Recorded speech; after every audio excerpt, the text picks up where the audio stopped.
안녕하세요. 잠이 솔솔 이야기입니다. 미국 최고의 명문대에서 박사과정을 밟고 있던 한 명석한 예비신부. 모두가 부러워하는 완벽한 삶, 그리고 동화 같은 결혼식을 불과 며칠 앞두고 있던 그녀가 어느 날 갑자기 흔적도 없이 사라져버렸습니다. 과연 그녀에게 무슨 일이 일어난 걸까요? 오늘 영상 끝까지 함께 해주시면 그 충격적인 진실을 마주하게 되실 겁니다. 애니, 그녀의 풀네임은 애니 마리 레. 1985년 7월 3일 산호세의 한 베트남계 미국인 가정에서 태어났습니다. 그녀의 가족은 무척이나 따뜻하고 유대감이 깊었죠. 애니를 처음 본 사람들은 모두 그녀가 참 상냥하고 다정하며 온화한 사람이라고 생각했어요. 하지만 그녀를 조금 더 알게 된 사람들은 이내 그녀의 경이로운 학업 성취에 놀라움과 존경심을 감추지 못했습니다. 애니는 어릴 때부터 비범한 두뇌의 소유자였습니다. 캘리포니아 오로라에 있는 고등학교를 수석으로 졸업했을 정도니까요. 고등학교를 졸업한 애니는 16만 달러에 달하는 전액 장학금을 받고 예일대학교 세포발달 생물학과에 진학했습니다. 2008년 우수한 성적으로 학부를 마친 그녀는 곧바로 예일대학교 대학원 박사과정에 입학했죠. 예일대학교 그리고 이 학교가 속한 아이비리그, 미국 최고의 명문대 8곳의 명성을 모르는 사람은 아마 없을 겁니다. 5년간의 연구과정을 마치면 애니는 양리학 박사학위를 취득하게 될 예정이었습니다. 그녀는 주로 학교 연구실에서 연구에 매진했는데 그녀의 연구는 당뇨병과 특정 암 치료에 응용될 수 있는 아주 중요한 분야였습니다. 애니는 학업뿐만 아니라 다양한 활동에도 적극적으로 참여했습니다. 심지어 교내 안전에 관한 의학 저널에 뉴헤이븐의 범죄와 안전이라는 제목의 글을 기고하기도 했죠. 한마디로 애니는 모든 면에서 완벽한 세상 모든 부모가 꿈꾸는 이상적인 딸이었습니다. 그녀는 자신이 선택한 길을 흔들림 없이 나아가고 있었고 눈부시게 밝은 미래가 그녀를 기다리고 있었습니다. 애니는 성공적인 커리어와 달콤한 사랑, 모든 것을 다 가진 것처럼 보였죠. 뉴욕에서 대학을 다닐 때부터 애니는 가장 친한 친구였던 조나단과 사랑에 빠졌습니다. 그 역시 훌륭한 학생이었고 번듯하고 유복한 가정에서 자란 청년이었죠. 대학 졸업 후 조나단은 뉴욕 컬럼비아 대학교에서, 애니는 예일대학교에서 각자 박사과정을 밟기로 하면서 두 사람은 잠시 장거리 연애를 해야 했습니다. 하지만 각자 새로운 학교에 입학하기 전 조나단은 애니 앞에 무릎을 꿇고 청혼했고 두 사람은 2009년 9월 13일에 결혼식을 올리기로 약속했습니다. 애니는 자신의 결혼식 날짜를 손꼽아 기다리며 설레는 마음을 감추지 못했죠. 하지만 그녀는 결코 그날이 자신에게 오지 않을 것이라는 사실을 꿈에도 알지 못했습니다. 2009년 9월 7일, 애니는 그 어느 때보다 정신없이 바빴습니다. 학교 연구과제를 마무리해야 하는 동시에 불과 6일 앞으로 다가온 결혼식 준비도 해야 했기 때문이죠. 애니는 조금 불안하고 스트레스를 받기도 했습니다. 그녀는 친한 친구에게 전화를 걸어 결혼식을 너무나 기다리고 있지만 가끔은 이렇게 결혼하는 게 너무 이른 건 아닐까 하는 생각이 든다고 털어놓았죠. 하지만 친구와 이야기를 나누고 나자 애니는 다시 활기를 되찾았습니다. 조나단이야말로 평생을 함께하고 싶은 남자라는 것을 마음속 깊이 알고 있었으니까요. 전화를 끊은 후 애니는 다시 바쁜 일상으로 돌아갔습니다. 그녀의 마음은 설렘으로 가득 차 있었죠. 조나단과 결혼하는 것이 얼마나 옳은 결정인지를 확신하면서요. 2009년 9월 8일, 애니는 결혼식에 열릴 롱아일랜드로 가는 비행기를 타기 전 연구실에서 처리해야 할 일이 몇 가지 남아 있었습니다. 그녀는 이른 아침 아파트를 나서 버스를 타고 캠퍼스에 있는 자신의 사무실로 향했습니다. 그리고 오전 10시 11분, 애니는 지하층에 있는 연구실로 향했습니다. 그녀가 실험용 쥐들을 대상으로 대부분의 연구를 진행했던 곳, 바로 G13호실이었습니다. 시간이 흘러 해가 지고 수업들이 하나둘 끝나갔습니다. 학생들은 무리지어 학교를 떠나 집으로 향했고 건물들도 점차 문이 잠기기 시작했습니다. 애니의 룸메이트는 이상한 낌새를 느꼈습니다. 애니는 보통 저녁 6시 전에는 집에 돌아왔는데 그날따라 그녀의 모습이 보이지 않았기 때문입니다. 애니는 늘 조심성이 많았고 다른 사람들에게도 항상 안전을 당부하곤 했습니다. 밤에 파티에 가거나 혼자 걷는 일은 절대 없었죠. 만약 애니가 늦게까지 일해야 한다면 반드시 누군가 데리러 오게 하거나 함께 집으로 돌아갈 사람을 구하곤 했습니다. 밤 10시가 되도록 애니는 집에 돌아오지 않았고 그 누구도 그녀와 연락이 닿지 않았습니다. 이건 정말 평소에 애니답지 않은 아주 이상한 일이었습니다. 결국 그녀의 친구들은 경찰에 신고하기로 결심했습니다. 경찰은 즉시 학교에 있는 애니의 사무실로 출동했습니다. 그곳에서 경찰은 그녀의 열쇠, 지갑, 그리고 휴대폰이 모두 그대로 놓여 있는 것을 발견했습니다. 경찰은 애니가 그날 하루 종일 신용카드를 사용하거나 휴대폰을 쓴 기록이 전혀 없다는 사실을 확인했습니다. 아무래도 애니가 잠시 연구실에 다녀올 생각으로 출입카드만 챙긴 채 모든 소지품을 사무실에 두고 나간 것으로 보였습니다. CCTV에는 애니가 오전 10시 11분에 건물로 들어가는 모습이 확인되었습니다. 애니는 무언가 불분명한 것을 품에 안고 있었지만 아마도 그녀의 연구자료인 것으로 보였습니다. 영상이 사건의 전말을 전부 보여주는 것은 아니지만 건물로 들어서는 애니에게서 어떤 이상한 징후도 찾아볼 수 없다는 것은 분명했습니다. 애니는 서두르거나 누군가에게서 도망치는 모습도 아니었고 불안하게 주위를 살피지도 않았으며 길에서 의심스러운 사람과 멈춰서 이야기를 나누지도 않았습니다. 명백히 애니는 다른 날과 다름없이 아주 평범한 아침을 보내고 있었던 거죠. 연구실은 지하에 위치해 있었지만 안타깝게도 그곳에는 단 한 대의 카메라만 설치되어 있었습니다. 애니는 이 카메라 옆을 지나가지 않은 듯 그녀의 모습은 어디에도 기록되지 않았습니다. 그리고 낮 12시 50분 건물 전체에 화재 경보가 울렸고 건물 안의 모든 사람들이 밖으로 대피해야만 했습니다.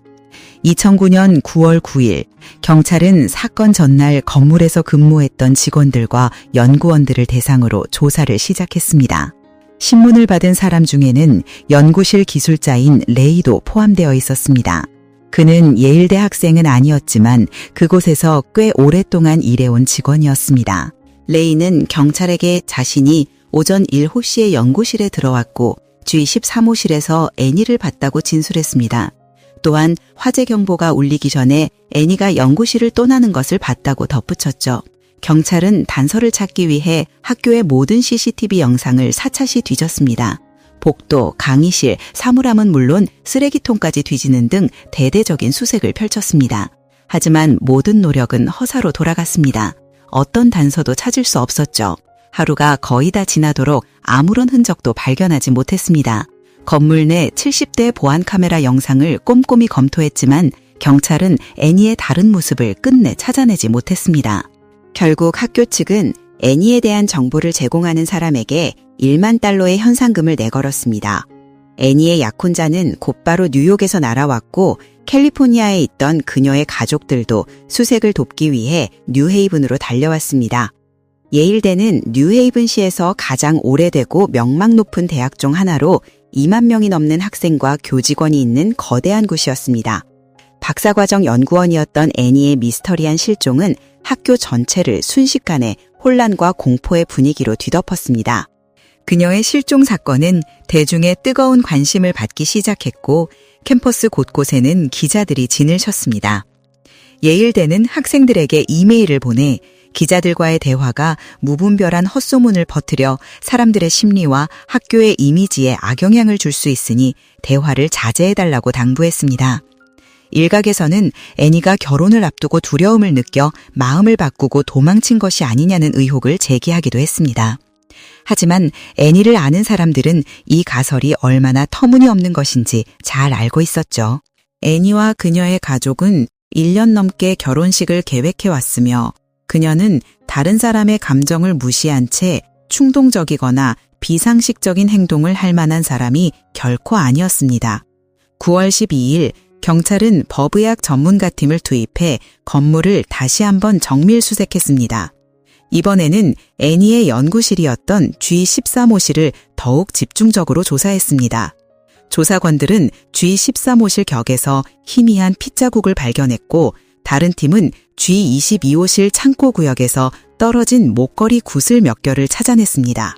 경찰은 이 구슬이 애니가 평소 착용하던 목걸이의 일부라는 것을 금방 확인할 수 있었습니다. 그리고 천장을 조사하던 중 핏자국이 묻은 양말 한 짝과 푸른색 의료용 장갑 하나를 발견했습니다. 이후 경찰은 루미노를 사용해 G13호실과 그 주변 연구실의 혈흔 반응을 검사했습니다. 루미놀은 수사 현장에서 자주 사용되는 화학물질로 1만 배까지 희석된 혈액도 감지할 수 있는 놀라운 능력을 가지고 있습니다. 혈액과 접촉하면 청백색의 형광을 내뿜기 때문에 범인이 아무리 핏자국을 깨끗이 닦아내려 해도 그 흔적을 완벽히 지울 수는 없습니다. 예상대로 G13호실과 바로 옆 G22호실에서 푸른 형광 불빛 아래로 수많은 핏자국들이 드러났습니다. 혈흔을 따라가자 그 흔적은 G22호실 근처 남자 직원 탈의실과 화장실까지 이어졌습니다. 경찰은 어딘가에서 풍겨오는 역한 냄새를 맡았지만 그 근원지를 찾을 수는 없었습니다. 결국 경찰견이 투입되었고 건물 전체는 폐쇄된 채 하나의 거대한 사건 현장이 되었습니다. 2009년 9월 13일 부패가 진행 중이던 애니의 시신이 발견되었습니다. G22호실에 수도관이 들어있는 벽 안에서 거꾸로 처박힌 채 발견된 것이죠. 9월 13일은 바로 애니의 결혼식 날이었습니다. 그녀가 세상에서 가장 아름답고 가장 행복했어야 할 바로 그날이었죠. 하지만 애니가 손꼽아 기다리던 바로 그날, 그녀의 가족들은 싸늘한 시신이 된 딸을 마주해야만 했습니다. 이보다 더 비통한 일이 있을까요? 애니의 작은 몸은 범인이 좁은 벽뒤 공간에 시신을 억지로 밀어넣는 과정에서 끔찍하게 훼손되어 있었습니다. 부검 결과 애니의 사인은 질식사로 밝혀졌습니다. 그녀는 턱뼈와 쇄골이 부러진 상태였는데 법의학 전문가들은 이 상처들이 그녀가 아직 살아있을 때 가해진 것으로 보인다고 판단했습니다. 부검 결과 성적인 공격의 흔적도 발견되었습니다. 시신 근처에서는 그녀의 출입카드, 의료용 장갑 한 짝, 그리고 파란색 볼펜이 나왔습니다. 애니의 옷과 시신 주변에서 발견된 DNA 샘플은 즉시 수집되어 분석실로 보내졌습니다. 이 비극적인 소식에 수천 명의 사람들이 캠퍼스에 모여 애니와 그녀의 유가족을 위해 촛불을 들고 기도했습니다. 애니의 사건은 이 학교 학생들에게 엄청난 정신적 충격을 안겨주었습니다. 학교 측은 모든 학생에게 이메일을 보내 심리 상담 인력을 증원했으며 정신적 도움이 필요한 사람을 위해 24시간 지원 라인을 운영한다고 알렸습니다. 해당 건물은 출입 코드나 출입 카드가 있어야만 들어갈 수 있었기 때문에 경찰은 범인이 외부에서 침입한 사람이 아니라 학교 내부의 학생이나 직원일 것이라고 믿었습니다. 이 사실은 사람들을 더 큰 혼란에 빠뜨렸습니다. 범인이 바로 자신들 젖을 스쳐 지나가는 누군가일 수도 있다는 생각에 모두가 극도의 공포에 떨었죠. 학생들은 두려움에 떨며 수업을 이동할 때 큰 그룹으로 뭉쳐 다녔고 저녁 수업과 야간 근무는 모두 취소되었습니다. 경찰이 아직 범인을 잡지 못했기에 누구도 안전하다고 느낄 수 없었습니다. 얼마 지나지 않아 마침내 DNA 검사 결과가 나왔습니다. 애니의 시신 주변에서 발견된 DNA 샘플이 로빈슨이라는 이름의 한 범죄자와 일치한다는 놀라운 결과였죠. 이 결과에 경찰은 큰 혼란에 빠졌습니다. 왜냐하면 로빈슨은 이미 몇 년 전에 총에 맞아 사망한 인물이었기 때문입니다. 하지만 곧 그 이유가 밝혀졌습니다. 알고 보니 로빈슨은 배관공이었고 사망하기 몇 년 전 바로 그 G22호실의 수도관 수리를 위해 고용된 적이 있었던 겁니다. 결론적으로 이 DNA는 수사에 아무런 도움이 되지 않았고 다른 일치 결과도 나오지 않았습니다. 경찰은 수사 방향을 바꿔 연구실 모든 직원의 출입카드 기록을 조사하기 시작했고 G13호실에 카드를 찍은 사람이 단 2명뿐이라는 사실을 발견했습니다. 첫 번째 인물은 연구실에 장비를 납품하는 회사 직원이었습니다. 그는 확실한 알리바이가 있어 곧바로 용의선상에서 제외되었습니다. 두 번째 인물은 바로 24살의 연구실 직원인 레이였습니다. 그는 경찰에게 그날 애니가 건물을 떠나는 것을 보았다고 진술했습니다. 하지만 바로 이 진술이 그를 제1용의자로 만들었습니다. 왜냐하면 보안 카메라 확인 결과 애니는 건물을 떠난 적이 없었기 때문입니다. 레이는 직장에서 다혈질이고 까다로운 성격으로 알려져 있었습니다. 그는 학생들이 연구실을 더럽히기라도 하면 노골적으로 불쾌감을 드러내곤 했죠. 레이와 애니는 아무런 관계도 아니었고 그저 복도에서 마주치면 얼굴만 아는 사이였습니다. 레이가 애니에게 연락한 것은 그녀가 실종되기 몇 주 전 단 한 번뿐이었습니다. 레이는 애니에게 이메일을 보내 그녀가 실험이 끝난 후 더러운 G 케이지를 청소하지 않았다고 불평했습니다. 하지만 많은 동료들은 레이가 친근하면서도 일에 있어서는 진지하고 규율이 엄격한 사람이라며 그를 옹호했습니다. 레이는 이전에 어떠한 범죄 기록도 없었습니다.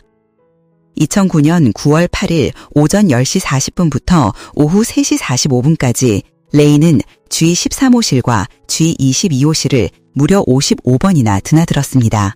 경찰은 그의 출입카드 기록을 통해 이 사실을 알게 되었죠.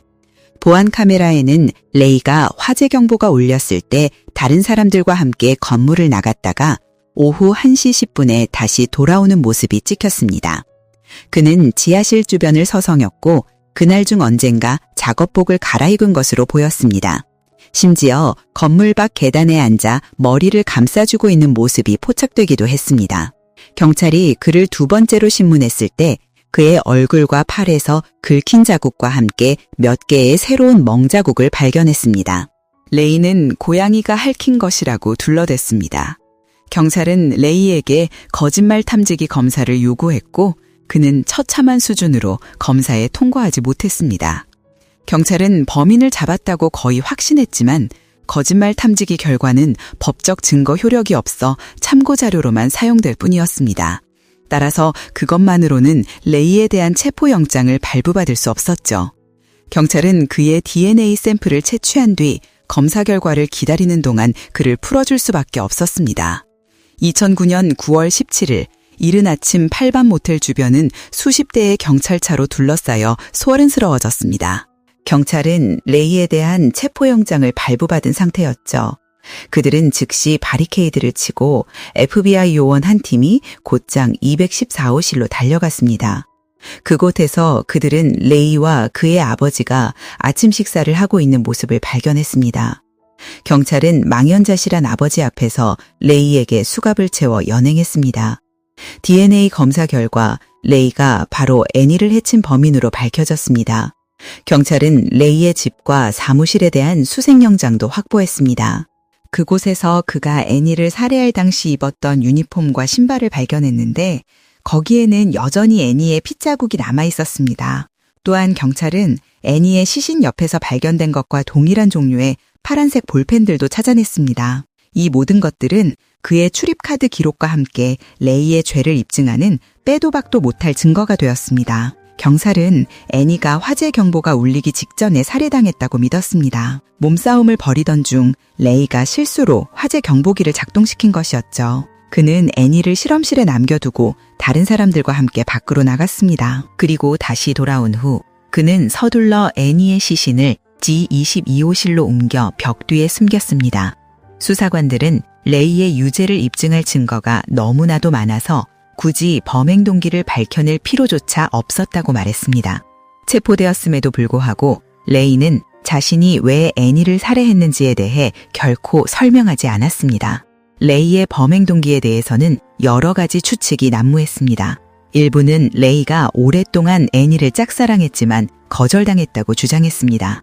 애니가 살해당한 바로 그날 그녀는 동료 모두에게 곧 결혼할 것이며 몇 주간 출근하지 않을 것이라고 말했거든요.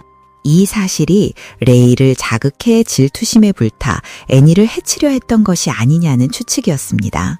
하지만 당시 레이 역시 다른 여성과 약혼한 상태였기 때문에 이 가설은 많은 사람들에게 반박당했습니다. 애니의 모든 동료들은 그녀와 레이 사이에 어떠한 연인 관계도 없었다고 확신했습니다. 또 다른 사람들은 레이가 다른 사람을 통제하려는 성향이 강하고 자신의 직업에 대해 열등감을 가지고 있었다고 생각했습니다. 레이의 주된 업무는 실험실 청소나 잡다한 일을 처리하는 것이었습니다. 그는 연구원들에게 질투심을 느껴 그 분노를 그들에게 표출했다는 것이죠. 어쨌든 이 모든 것은 추측에 불과하며 오늘날까지 레이 자신 외에는 아무도 그의 진짜 범행 동기를 알지 못합니다.